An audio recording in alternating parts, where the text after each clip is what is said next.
Révolution digitale, épisode 94.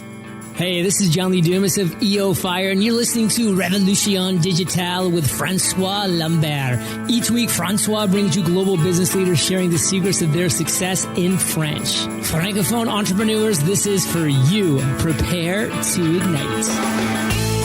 Bâtisseurs et bâtisseuses de la nouvelle économie, bien le bonjour. Ici François-Paul Lambert, bienvenue sur Révolution Digitale.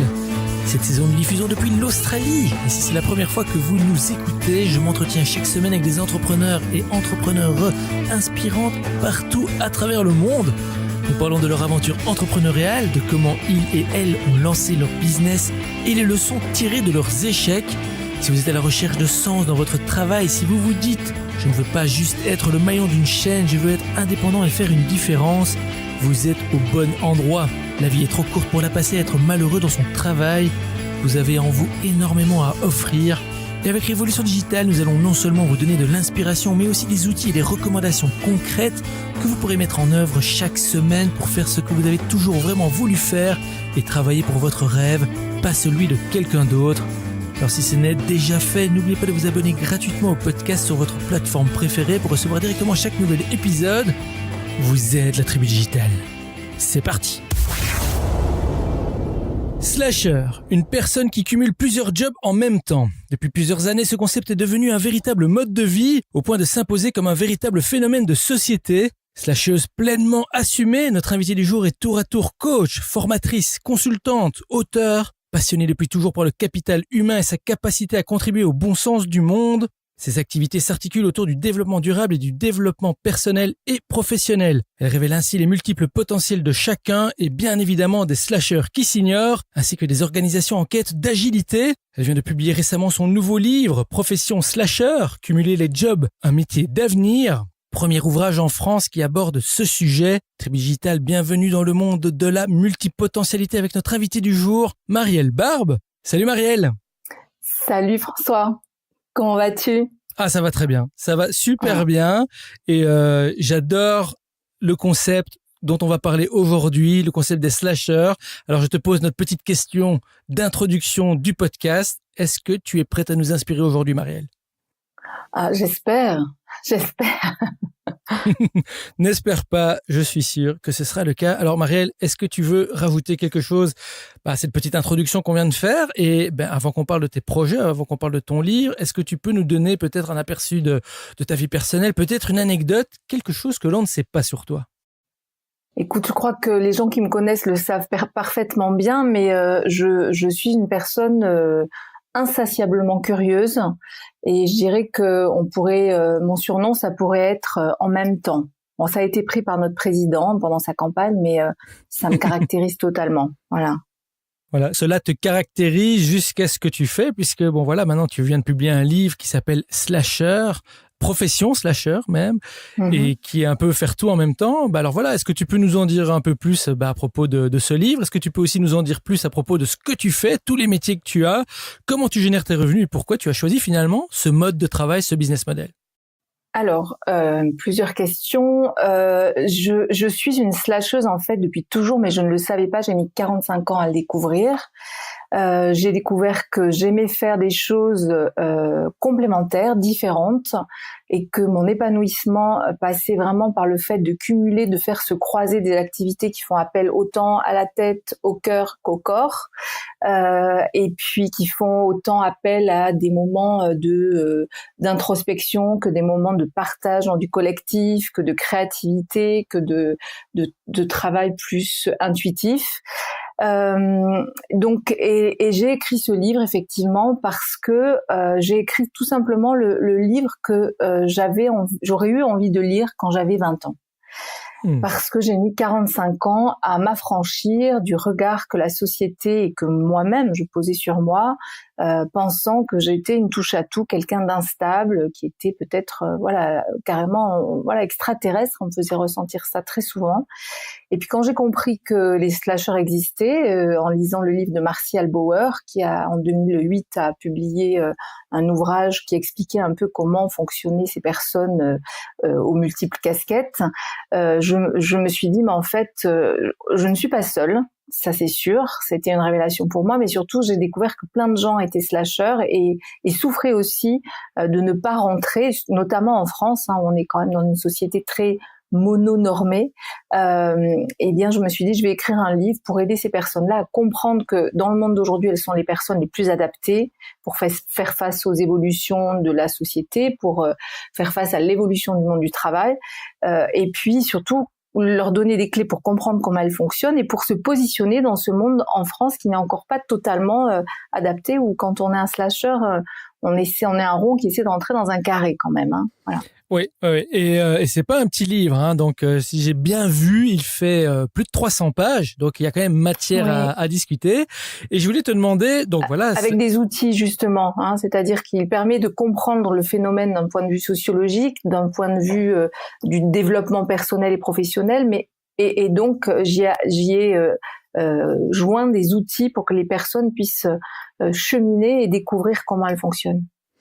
Voilà, et un truc qui est vrai, c'est que, comme tu l'as dit, bon, tu parlais de la France, mais je pense pas que ce soit que la France. Je pense que de manière générale, dans le monde francophone et peut-être même à travers le monde, en tout cas le monde occidental, je vais dire, l'infrastructure n'est pas là pour permettre encore à 100% ce genre de multiples métiers. Et que faudrait-il alors pour que cela fonctionne optimalement? Et on va prendre le cas de la France. Que faudrait-il en France pour qu'un slasher soit à la fois reconnu et puisse aussi se développer à son plein potentiel, je vais dire? Je dirais qu'il y a deux axes sur lesquels il faudrait travailler. Il faudrait travailler sur la représentation que l'on a du multipotentiel et du slasher. Et il faudrait aussi travailler sur tout ce qui l'accompagne, c'est-à-dire les statuts, la protection sociale. Donc la représentation, on a encore des bons coups de pied à donner, des portes à pousser, à forcer, et moi je fais vraiment du prosélytisme, mais en même temps je vois que la société est prête, parce que je vois à quel point entre le moment où j'ai écrit le livre et aujourd'hui, le nombre de gens sur LinkedIn qui se déclarent slasher, c'est phénoménal, et j'en entends parler de plus en plus. Donc ça bouge, de toute façon, on va vers cette évolution. Il y a une étude récente qui a identifié 4 tendances dans l'évolution du travail, et dans ces 4 tendances, on a l'explosion des freelances, mais dans ces freelances, on voit aussi que il y aura de plus en plus de freelance slashers qui auront différentes activités. On voit aussi dans la sphère qui concerne les salariés qu'il y aura de plus en plus de salariés qui seront salariés et freelanceurs. Il y a la sphère qui concerne les slashers. Alors eux, ils vont exploser, et on le voit, les chiffres sont en train de le prouver. Et puis il y a une quatrième tendance qui est celle qui pourrait émerger autour du revenu universel, mais aussi dans cette tendance-là, on sait bien que les personnes auront besoin d'avoir une activité parfois ou deux en complément pour pouvoir compléter ce revenu universel. Donc en fait, le seul point commun de cette étude, c'est finalement l'hybridation des profils. Donc, et alors, pour finir sur ta question, c'est que on sait, on a les chiffres, on a les clés, on a les chiffres, on a les données qui prouvent que de toute façon, on va vers cette tendance-là, et en même temps, on est tellement ancré depuis la révolution industrielle dans cette image, dans cette représentation du travail qui doit passer par un CDI, par une carrière linéaire qu'on fait grandir et qui nous amène à la retraite, que c'est quand même assez compliqué de bousculer tout ça. Et évidemment, de fait, les statuts, la manière de prendre en compte ces slashers, elle n'est pas adaptée. Et donc aujourd'hui, en fait, c'est très compliqué parce que moi, je connais des slashers qui ont 4 statuts différents. Donc c'est un 5e job que de gérer l'administratif, pour au final avoir une protection sociale déplorable et pas la possibilité de demander un crédit, etc., etc. Oui, avec tous les obstacles que ça implique, mais c'est vraiment des sujets vraiment très très excitants. Tu as parlé de revenu universel, tu as parlé de l'hybridation salarié freelanceur aussi. C'est des sujets que j'aimerais bien explorer plus en détail. Mais pour revenir juste un peu à la question de voilà, que faut-il pour que cela fonctionne de manière optimale? Est-ce qu'il y a déjà des démarches en France, par exemple, auprès des autorités, auprès du législateur, pour essayer de faire un peu de lobbying ou bien de pousser un peu dans cette direction? Ou pas du tout? Pas que je sache, mais ce serait chouette de le faire. Ouais, ça fait partie des sujets sur lesquels je me questionne et j'essaie de réfléchir à comment essayer de souffler à l'oreille de certaines personnes. Mais déjà, tu sais, dans les entreprises, c'est compliqué. Peu d'entreprises sont poreuses et ouvertes à cette hybridation des compétences. D'ailleurs, ça sera le sujet de mon prochain livre. Donc après, au niveau des instances politiques, administratives, etc., voilà. Mais tu sais, comme partout et pour tout dans la vie, c'est souvent quand on est acculé, qu'on est au pied du mur, qu'on est obligé de trouver des solutions. Parfois, c'est un peu trop tard. Donc de toute façon, on sera obligé à un moment de se poser ces questions-là parce que dans les années 50, en France, il y avait 30% d'indépendants. Et je pense qu'on va pas tarder à retrouver ce chiffre-là. Et donc, à ce moment-là, il faudra se poser la question de comment on les accompagne, ces indépendants. Oui, c'est vrai. Et on a un peu tendance à oublier. Tu parlais de la révolution industrielle. Il y a tout un débat qu'on pourrait faire sur comment le travailleur est passé des champs aux usines et puis au box, comme on dit en anglais, le cubicle. Voilà, c'est ça. On rentre dans une boîte. Après, pour juste faire un petit parallèle avec ce que tu dis, on voit bien que j'en parle dans le livre. Tout ça n'est qu'une histoire de mode, finalement, de normes qui évoluent en fonction de grandes directions économiques qui se prennent à certains moments, mais à la Renaissance, être un slasher, alors la barre du slash n'existait pas, donc on était des polymathes, et un polymathe, c'était une personne qui justement avait plusieurs activités professionnelles dans des secteurs totalement différents. Et Léonard de Vinci est la meilleure incarnation du polymathe.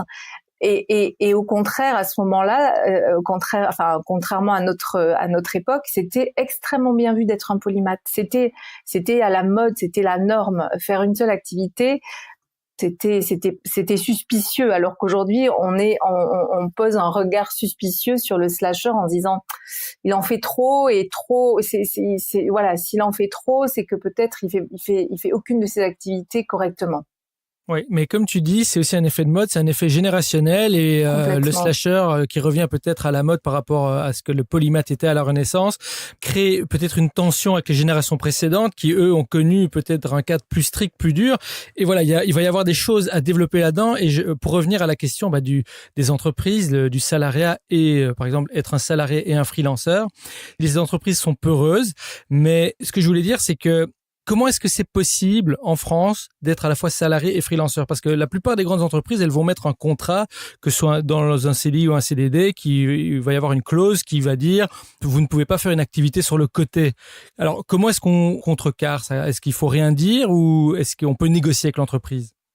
Alors, effectivement, il y a des entreprises dans lesquelles on a des clauses de non-concurrence, de confidentialité, qui ne permettent pas ça. En même temps, il y a des entreprises qui le permettent et qui, de toute façon, on va en avoir de plus en plus parce que les entreprises, elles n'ont plus non plus les moyens de garantir des contrats à vie aux salariés. Donc, et elles ont aussi de plus en plus besoin d'aller chercher des experts qui viennent agréger un projet à un instant T dont on n'a pas besoin tout le temps. Donc de toute façon, on voit quand même ce phénomène s'installer. Des entreprises qui, par exemple comme Decathlon, le font de manière très intuitive, sans que ça rentre dans un projet, un programme particulier, et qui permettent à des collaborateurs d'être salariés à mi-temps et indépendants sur une autre mission, parfois même indépendants pour Decathlon sur des missions bien précises en parallèle de leur fiche de poste. Donc on va y arriver, j'en suis convaincue. Et moi je voudrais faire la démonstration justement parce qu'en France on a besoin des tampons. On aime bien, j'entendais tout à l'heure une anglaise, une dessinatrice anglaise qui disait en Angleterre on se moque des Français, on dit que on dit que en fait, ils sont obligés de justifier tout le temps. L'expérience ne suffit pas. Il faut d'abord montrer que la raison marche. Donc, on est en France. On a besoin de tampons. On a besoin de labels. On a besoin de preuves scientifiques. Donc, mon second livre, j'aimerais bien justement suivre des cohortes et suivre des collaborateurs dans différents types d'entreprises pour faire la démonstration que l'hybridation d'un salarié, enfin du profil d'un salarié, même en interne, c'est-à-dire que je travaille par exemple le marketing dans une entreprise, mais par ailleurs je me suis formée à la permaculture, au yoga, à l'intelligence collective, et donc je travaille 4 jours par semaine au marketing, mais 1 jour par semaine j'aide mes collègues à se former à l'intelligence collective, ou je suis community manager et je fais du community management pour l'entreprise. Un intérêt gagnant-gagnant pour le collaborateur qui ne s'ennuie jamais, qui du coup trouve davantage d'intérêt, de motivation, d'engagement, et pour l'entreprise qui, elle, a des collaborateurs plus présents, plus engagés, qui sont aussi plus créatifs, parce qu'en liant différentes activités, eh bien on connecte des neurones dans notre cerveau. Qui dit plus créatif dit plus innovant, et surtout plus heureux. Donc je voudrais faire cette démonstration-là avec des neuroscientifiques, des experts du travail. Parce que je crois qu'en France, c'est un peu la seule solution pour faire bouger les lignes. Il faut faire la démonstration. Ouais, mais de toute façon, tout le monde ne sera pas d'accord. Hein. Il y aura toujours des gens pour râler, toujours bien des gens sûr. pour dire que c'est pas bien. Mais d'autres ont envie d'aller dans cette direction. C'est pour ça qu'il y a un essor du slasher, qui est le terme qu'on va utiliser dorénavant. Et j'aimerais bien que tu nous donnes peut-être encore un autre exemple. Comment quelqu'un est salarié, il voudrait lancer un projet sur le côté, une affaire, et il a ce talent, il a une passion. Comment est-ce qu'il peut convaincre son management que c'est bénéfique pour l'entreprise et pour le laisser faire son projet? Déjà, il faut, le plus important, c'est il y a une formule qui est pour moi, parce qu'un slasher, c'est finalement des pièces de puzzle différentes qui constituent un paysage. Mais ces pièces de puzzle, en se croisant entre elles, c'est-à-dire que en croisant quelqu'un qui est, par exemple, que j'ai interviewé dans le livre, qui est journaliste et décoratrice d'intérieur, qui est devenue décoratrice d'intérieur au départ par nécessité économique à un moment où elle a perdu son job salarié de journaliste. Eh bien, en croisant ces 2 compétences, aujourd'hui, elle travaille dans un nouveau secteur journalistique qui est le journalisme lié à la décoration, alors qu'avant, elle était dans la presse people. Donc, ce que les entreprises ont besoin de comprendre, c'est que une compétence plus une compétence, ça fait pas 2 compétences, ça fait 3 compétences, parfois 4, parce qu'en se croisant ces compétences, elles créent de nouvelles compétences. Et donc, l'important, moi, j'ai fait des jobs que je n'aurais jamais pu faire si je n'avais pas eu 1000 vies dans ma vie professionnelle. Parce que ça me permettait d'être ultra efficace et de répondre en 2 jours à une demande où quelqu'un d'autre aurait mis 3 semaines parce qu'elle n'avait pas les réseaux. Parce que un slasher aussi qui a différents centres d'intérêt, il a aussi différents réseaux professionnels. Et aujourd'hui, on sait à quel point le réseau est important dans la vie professionnelle. Et aussi pour les entreprises. Donc, ce que j'invite toujours les slashers à faire, c'est justement de faire la démonstration de leur valeur ajoutée. Donc, ça veut dire aussi commencer par bien se connaître. Quels sont mes atouts? Quelles sont mes forces? Quels sont mes différents slash, mes centres d'intérêt, mes différents réseaux? Comment ces différents centres d'intérêt, en se croisant, en se frottant, créent quelque chose encore en plus? Donc, quelle est ma valeur ajoutée? Et donc, il faut faire la démonstration de sa valeur ajoutée à son employeur. C'est la seule solution.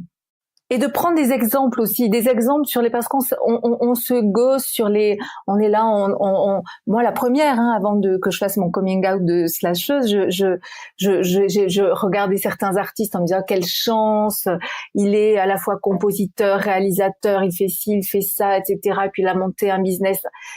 Mais finalement, on reconnaît ça aux autres, surtout s'ils sont un peu connus, reconnus et bankable. Mais nous, on le regarde comme une tare chez nous. Donc c'est plutôt de justement changer de regard. Et j'invite dans le livre justement à les personnes à chausser, à mettre d'autres lunettes et à regarder par un autre prisme en se disant, et si tout ça en fait n'était que de la valeur ajoutée, alors quelle est votre valeur ajoutée? Et défendez-la et surtout assumez-la.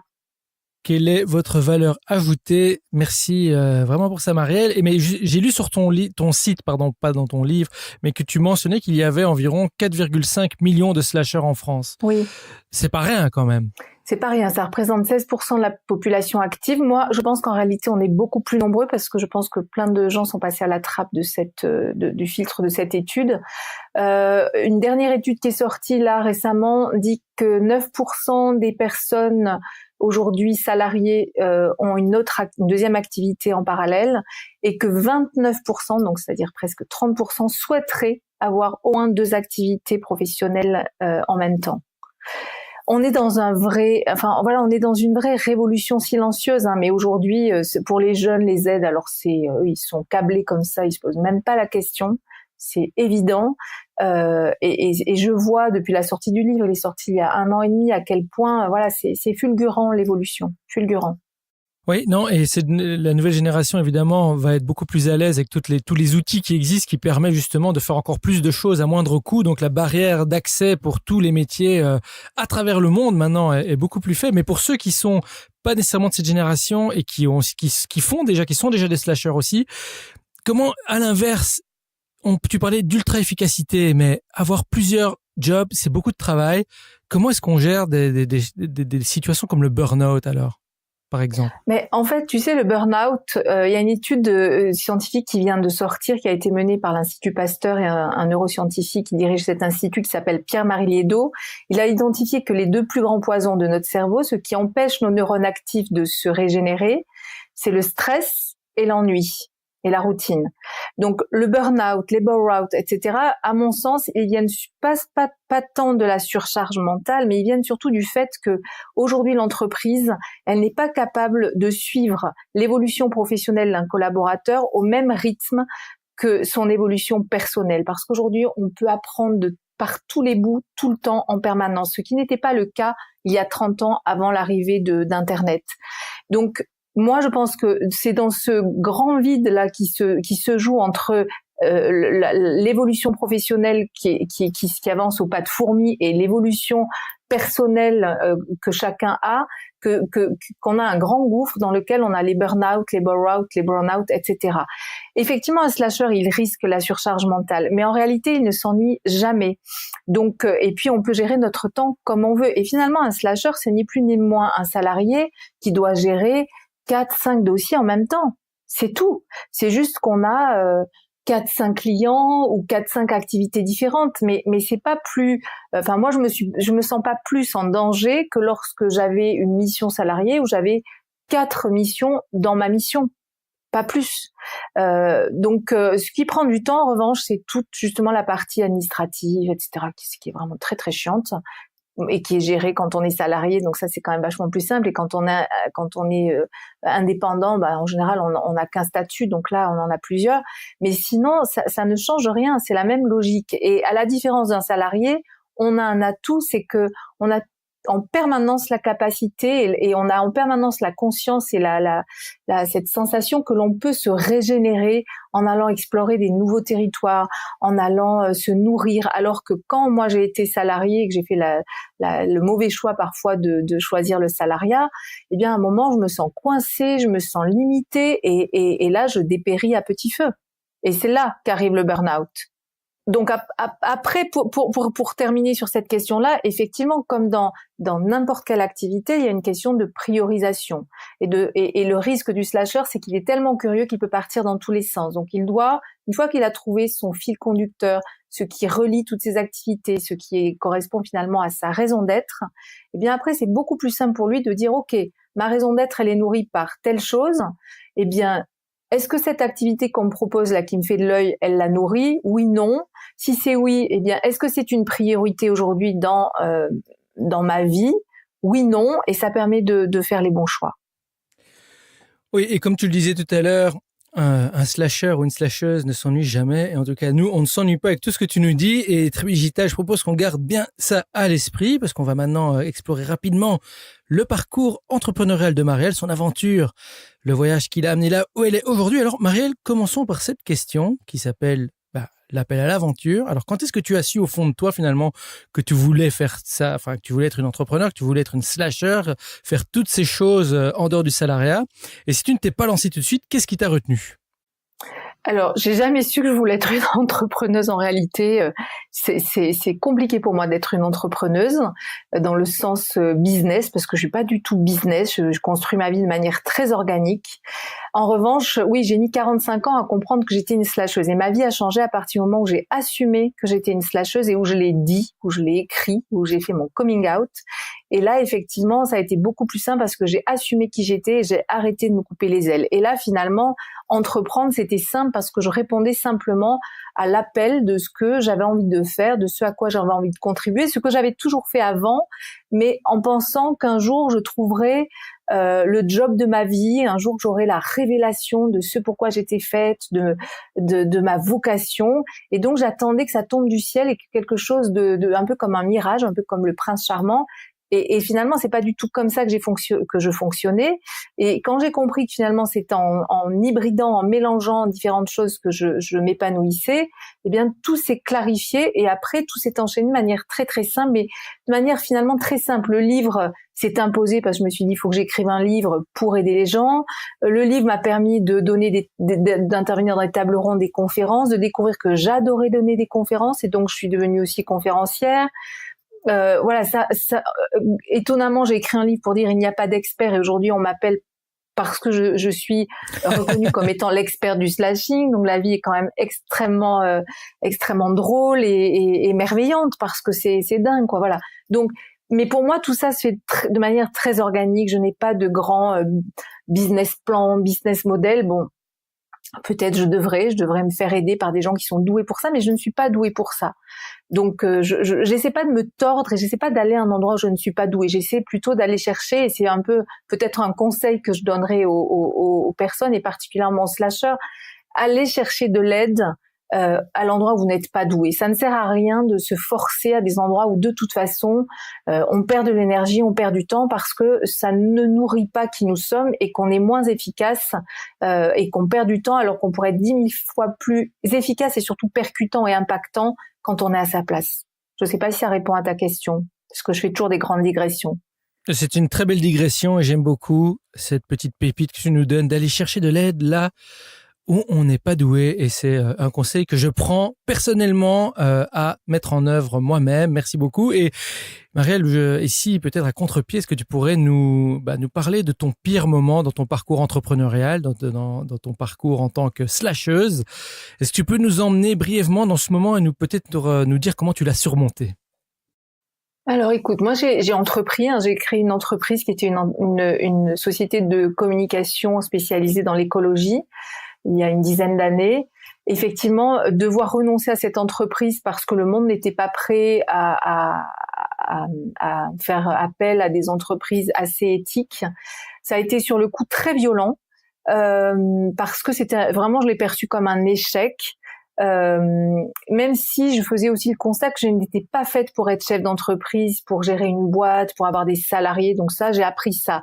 Et en même temps, aujourd'hui, avec le recul, je me dis, il n'y a rien de mon parcours, et à la fois dans ma vie personnelle et professionnelle, même les échecs, même les deuils, même les difficultés sur lesquelles auxquelles je renoncerai et sur lesquelles je reviendrai. Tout a fait sens. Et d'ailleurs, voilà, mais je dirais que ce qui a été, il n'y a pas eu de choses très très fortes comme tu dirais, comme voilà, il y a eu effectivement la fin de cette aventure entrepreneuriale, mais finalement ce qui a été le plus dur pour moi, ça a été quelque chose qui a été au long cours, c'est-à-dire que pendant 45 ans, je crois qu'il n'y a pas un jour où je ne me levais pas, où je ne sentais pas dans la journée que j'étais une usurpatrice, que j'étais instable, que je ne savais pas ce que je voulais parce que je me posais quelque temps quelque part et puis j'avais toujours envie d'aller voir ailleurs. Et ce regard que j'ai posé sur moi, la première, j'étais la première à me couper les ailes, mais aussi du coup j'ouvrais la porte aux autres pour me couper aussi les ailes. Ça a été le plus dur. Et finalement, ma vie a changé, mais aussi je me suis complètement libérée le jour où j'ai accepté vraiment qui j'étais. Et vraiment, il y a eu un avant et un après. Et c'est vraiment, en tout cas, c'est peut-être ça la chose que j'aurais envie le plus de partager. Vraiment, assumons qui on est, assumons notre singularité. Au plus on sera singulier, chacun, au plus on sera indispensable. parce qu'on est, on est irremplaçable. Et au plus, le monde tournera dans le bon sens, parce que chacun pourra être exactement à sa place et être un levier, avoir un impact vraiment singulier pour le monde, et on en a besoin plus que jamais aujourd'hui. Voilà, merci pour ce partage, Marielle. Et si tu pouvais également, en plus de ce petit partage qui est vraiment, vraiment bienvenu, si tu pouvais résumer la leçon clé que tu as retirée de ton expérience entrepreneuriale, qu'est-ce que ce serait? Alors, j'ai envie de te dire, c'est marrant, j'aurais pas pensé dire ça, mais je coach beaucoup de jeunes en ce moment, que je vois très impatients, qui voudraient être déjà arrivés de l'autre côté de la rivière. Donc, imaginons que la rivière est la vie professionnelle, le parcours professionnel, et ils aimeraient déjà savoir quelle est l'autre rive de la rivière. Je comprends, on est dans une société qui est de plus en plus impatiente, on a accès de plus en plus à tout rapidement, mais je trouve que tout ce qui fait la magie du parcours, c'est justement de se dire, je commence à poser un pied sur une première pierre dans cette rivière pour pouvoir la traverser. Et de cette première pierre que j'ai choisie étant la plus stable, la plus accessible, je vais pouvoir identifier quelle est la deuxième qui se présente à moi. Et en fait, on oublie souvent à quel point il y a notre intention, notre volonté, notre projet, nos rêves qui sont en ligne de mire au bout de l'autre côté de cette rivière, mais on oublie aussi tout ce qui fait que en la traversant, il y a des accidents, il y a des opportunités, il y a des petites plages qui se présentent à nous. On peut y rencontrer quelqu'un dans cette rivière sur une petite plage, sur une petite clairière qui va changer le cours de notre parcours, qui va faire qu'on va choisir encore une autre pierre ou un autre chemin pour avancer. Et en fait, on a une grande impatience et une grande intransigeance souvent avec nous par rapport à ce qu'on veut, et on oublie justement toute cette dimension magique, organique de la vie, des opportunités, des rencontres qu'on doit faire matcher aussi avec nos talents, avec tout ce qu'on porte, notre identité, nos compétences, nos passions, mais on ne peut pas oublier cette dimension-là. Et moi, heureusement que dans la vie, il y a des choses qui sont arrivées à moi alors que jamais je n'aurais imaginé qu'elles sont arrivées, et qui m'ont permis vraiment de comprendre qu'elles faisaient sens et qui ont donné vraiment beaucoup de sens à ma vie, y compris des échecs, y compris des choses qui sont arrivées de manière brutale alors que je ne les attendais pas. Mais oui, voilà, être digital, c'est un message très important. Soyez patient. Souvent, on a envie d'essayer de connecter tous les points à l'avance pour essayer de se rassurer, mais ça fait l'effet inverse, ça nous paralyse, on devient impatient, et surtout... Et soyons bienveillants avec nous-mêmes. Oui, voilà. Voilà. Bienveillant avec soi-même. Merci, Marielle. Et on arrive bientôt à la fin de l'épisode. Alors, je te propose ici de faire une petite pause pour faire retomber un peu l'énergie, mais tout en gardant l'essence. Et ici, je t'emmène soit en pause café, soit en pause cocktail, en pause mocktail. Donc, c'est toi qui choisis. Ensuite, on s'installe et je te pose une série de questions en rafale. Tu me répondras ensuite en allant à l'essentiel. Alors, que choisis-tu? Je préfère la pause mocktail. Pause mocktail, écoute, c'est parfait. C'est peut-être le matin pour toi, mais je t'emmène de façon tout à fait magique à la plage. Alors, on va en hamac ou sur chaise longue, un cocktail, un mocktail ou une noix de coco à la main. L'ambiance est décontractée et relaxante, il fait chaud et tout va plus lentement. On est ici pour se reposer, se ressourcer, philosopher sur le passé, le présent, le futur. Alors, Marielle, que prends-tu comme mocktail? Est-ce que tu as une préférence? Une noix de coco fraîche. Une noix de coco fraîche, c'est parfait. Je suis sobre. Ouais, mais écoute, tu sais, la noix de coco, c'est un grand classique et elle fonctionne toujours, et je te suis avec également. Et je te lance la première question qui est: comment gères-tu le stress et la peur?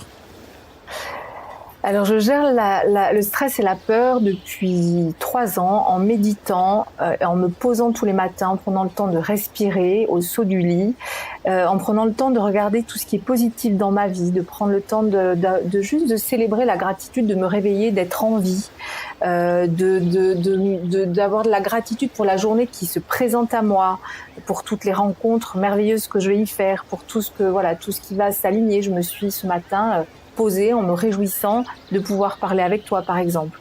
Voilà. Et puis, quand vraiment je suis en grand stress, quand un projet, par exemple, n'avance pas comme je veux, ou qu'un grain de sable se présente dans ma vie, j'essaie aussi de me rappeler des moments où j'ai stressé pour rien, en me disant mais rappelle-toi ce moment-là où tu t'es fait des nœuds. En fait, tout s'est arrangé, tout a fini par se poser, par se dénouer, par trouver des solutions. Donc stop, arrête, ça ne sert à rien, et surtout ça bloque encore plus la situation. Donc c'est à peu près mes deux grands schémas de solutions pour déjouer le stress et la peur. Génial. Alors, si tu devais recommander un livre inspirant, quel serait-il et pourquoi ? Alors, je recommanderais le mien, bien évidemment. Ah bah oui, évidemment. mais blague à part. Oui, non, mais je recommanderais parce que vraiment, j'ai écrit le livre que j'aurais aimé lire quand j'avais 20 ans et qui m'aurait sans doute sauvé de 25 ans de bataille pour ma légitimité. En même temps, cette bataille pour la légitimité, c'est elle aussi qui m'a permis d'écrire ce livre, donc tout est juste, tout va bien. Mais blague à part, je recommanderais le livre de Ken Robinson qui s'appelle L'élément. Et Ken Robinson, plutôt que de parler de vocation, il parle de l'élément. Il dit que l'élément, c'est le point de rencontre entre nos talents naturels et notre passion. Et que lorsqu'une personne est dans son élément, elle est en relation avec une chose qui est essentielle à son sentiment d'identité, à sa motivation, à son bien-être, parce qu'elle a l'impression de se révéler à elle-même et de savoir déterminer qui elle est vraiment et ce qu'elle est destinée à faire de sa vie. C'est un peu ce que je te disais tout à l'heure. Voilà. Donc ce livre est précieux et on devrait utiliser tous les outils, parce qu'il a écrit un autre livre qui s'appelle Comment trouver son élément à l'école, et je pense qu'on devrait apprendre ça à l'école. Alors, à quoi ressemble ta journée type, Marielle ? Eh bien, justement, ma journée type, il y en a pas, parce que quand on est slasher, on n'a aucune journée qui se ressemble. Mais je dirais que la seule chose commune dans ma journée, c'est que je prends du temps pour me poser le matin, pour méditer, pour respirer, et que je prends du temps pour marcher, parce que j'adore marcher, que aujourd'hui c'est d'ailleurs en marchant et en courant que je mémorise mes conférences. C'est en marchant que quand j'écrivais le livre, je pouvais avoir d'autres idées. Donc voilà, ça c'est le seul point récurrent. Alors après, quand on est slasher, il y a des jours où je ne fais qu'écrire, il y a des jours où je vais donner des ateliers, des masterclass dans les entreprises, il y a des jours où je conseille et je coach des personnes, il y a des jours où je fais les 3 ou les 4, enfin voilà, il n'y a pas une journée qui se ressemble, et c'est ça qui me plaît éminemment en réalité. Alors, en plus de ton livre et de ton métier de slasheuse, qu'est-ce qui t'inspire et te passionne en ce moment ? Oh, écoute, il y a tellement de choses, mais je dirais que ce qui me passionne le plus et ce qui m'émerveille, c'est toutes les initiatives citoyennes, entrepreneuriales que portent les gens. J'étais encore à une remise de prix il y a 2 jours de la résilience en entreprise. Ça m'émeut, mais éminemment. Ça m'émeut quand je fais des masterclass qui s'appellent Slashez-vous, où j'aide les gens à déployer leur potentiel, de voir ces gens qui portent des choses merveilleuses, énormes, d'une richesse incroyable, qui sont des pépites, des diamants, mais vraiment tellement avec des valeurs incroyables. Par contre, ce qui me désole, c'est que souvent les entreprises n'en ont absolument pas conscience. Voilà. Donc je suis émerveillée par toutes ces initiatives, et je me désole que les entreprises ne prennent pas la mesure de la richesse de leurs collaborateurs, et je me désole aussi que les médias préfèrent parler des choses et des sujets fâcheux, négatifs, plutôt que de parler de toutes ces initiatives merveilleuses qui inspireraient d'autres personnes à s'y engager. Voilà, et peut-être ça va te donner des idées pour la dernière question, qui est la plus difficile, et pourtant on est à la plage, mais il faut quand même parler de ces choses un peu philosophiques. Donc, si tu pouvais changer quelque chose dans le monde, qu'est-ce que ce serait et pourquoi ? Eh bien, je pense que ça revient à ce que je te disais par rapport à l'élément de Ken Robinson, ce serait l'école. Et je pense que ce sera un des prochains sujets sur lesquels je vais m'engager, parce que je suis désespérée aussi de là où on en est avec l'éducation en 2019. Il y a des profs géniaux, formidables. Je remets absolument pas en question l'accompagnement que certains profs font. Mais je suis choquée de voir où l'école est rendue, alors qu'on a aujourd'hui des preuves en neurosciences de comment fonctionne notre cerveau, qu'on a 9 formes d'intelligence. Et donc, oui, je commencerai par exemple par faire en sorte qu'à l'école, par exemple dans le cours d'instruction civique, on permette à chaque enfant, mais dès la maternelle, d'apprendre à se connaître, un peu dans le sens du « connais-toi toi-même » de Socrate, à comprendre quels sont ses atouts, quels sont ses talents, ses forces, comment lui apprendre aussi à collaborer avec les autres, lui apprendre à valoriser ses erreurs, lui apprendre à tout simplement à trouver sa place. Moi, j'ai une fille qui a 15 ans, elle est en plein sujet de l'orientation scolaire et en fait, jamais personne dans son parcours scolaire ne lui a permis de comprendre comment elle fonctionnait, ni quels étaient ses atouts, alors qu'on lui demande de choisir un métier pour toute sa vie, alors qu'on sait que 13% aujourd'hui que les moins de 30 ans feront en moyenne, c'est l'OCDE qui le dit, 13 métiers dans leur vie. Et pourtant, on demande encore aux enfants à l'école aujourd'hui de choisir un métier pour toute leur vie. Donc on est dans un modèle schizophrénique qui demande aux enfants de choisir un métier alors qu'on leur a pas appris à découvrir qui ils sont. Et qu'on les oblige encore à être forts ou en maths ou en français et pas dans les autres formes d'intelligence. Donc il y a un vrai sujet pour moi à cet endroit-là. Tribu Digital, vous avez 9 formes d'intelligence, vous n'avez plus aucune excuse. Alors allez tout de suite apprendre qui vous êtes et trouver votre place. Marielle, vraiment merci du fond du cœur d'avoir partagé tout ça avec nous. Alors pour le mot de la fin, que dirais-tu à nos auditeurs et auditrices de la Tribu Digital qui hésitent encore à se lancer ou qui se sentent bloqués? Si tu avais un dernier conseil à leur donner, quel serait-il? C'est connaissez-vous vous-même, allez à votre rencontre. Si c'est pas déjà fait, essayez vraiment d'identifier votre ikigai, vous savez, cette raison d'être, ce qui vous donne envie de vous lever le matin, qui vous nourrit, qui vous rend heureux, qui fait que vous avez la sensation de grandir dans tous les sens, en multidimension dans votre vie sans jamais vous limiter. Donc allez chercher ce point commun dans tout ce que vous faites, et à partir de là, voilà, la vie entrepreneuriale, eh bien c'est une aventure avec tout ce que cela comporte, et finalement c'est cette aventure qui nous fait grandir, et je pense que c'est la seule chose qu'on a qui est immuable dans la vie, c'est cette capacité à grandir, à évoluer jusqu'à notre dernier souffle, et je trouve que c'est ça le plus merveilleux. Voilà, tout est dit, Tribu Digital. Eh bien, Marielle, merci encore pour ça. Et avant de nous quitter, dis-nous comment on peut rester en contact avec toi sur les réseaux sociaux ou ailleurs. Et si tu as une annonce à faire, la Tribu Digital t'écoute. Alors, on peut se retrouver sur LinkedIn avec grand plaisir. C'est le réseau social avec lequel je suis le plus en lien. Et avec lequel je me sens le mieux, donc avec grand plaisir, échangeons. J'ai pas d'annonce particulière à faire. Je serais ravie si certains lisent mon livre d'avoir leur retour et d'échanger avec eux avec grand plaisir. Voilà, Tribu Digital, vous venez d'entendre Marielle Barbe partager avec vous son expérience et ses conseils. C'est à vous de jouer maintenant. Alors rejoignez-nous sur revolutiondigital.fr et tapez Marielle dans la barre de recherche. Vous aurez accès à sa page dédiée avec toutes les informations et les références dont nous avons parlé aujourd'hui. Et bien sûr, n'oubliez pas de visiter la page de Marielle sur www.mariellebarbe.com en un mot et de la suivre sur son réseau LinkedIn et courez acheter son livre Profession Slasher. Donnez-lui un retour. Elle vous remerciera. Merci Marielle, nous on te remercie en tout cas d'avoir partagé ton aventure avec la Tribu Digital. Je te dis au revoir et je te retrouve en backstage. Merci François, au revoir. Hey Tribu Digital, j'espère que vous avez aimé notre entrevue avec notre slasheuse préférée, Marielle. Alors si c'est le cas, prenez une petite seconde pour partager l'épisode avec vos amis et n'oubliez pas non plus de vous abonner sur la plateforme de votre choix, sur Apple Podcasts, Castbox, SoundCloud, Spotify, Deezer, etc. Ou encore mieux, inscrivez-vous directement sur notre site web pour être notifié des prochains épisodes. Et si nous pouvons vous aider ou si vous voulez nous joindre, venez nous suivre sur Instagram, Revo Digital. On est là pour vous. Vous méritez d'être heureux dans ce que vous faites. Je vous le dis à chaque épisode, vous êtes la Tribu Digital et souvenez-vous, tout semble toujours impossible jusqu'à ce que ce soit fait. Thank you for listening to our guest stories this week. Merci et n'oubliez pas de vous inscrire à notre newsletter pour encore plus de conseils qui vous aident à réussir. We hope you're inspired and ready to move forward with your entrepreneurial dream. À bientôt pour un prochain épisode de Révolution Digitale. Stay inspired!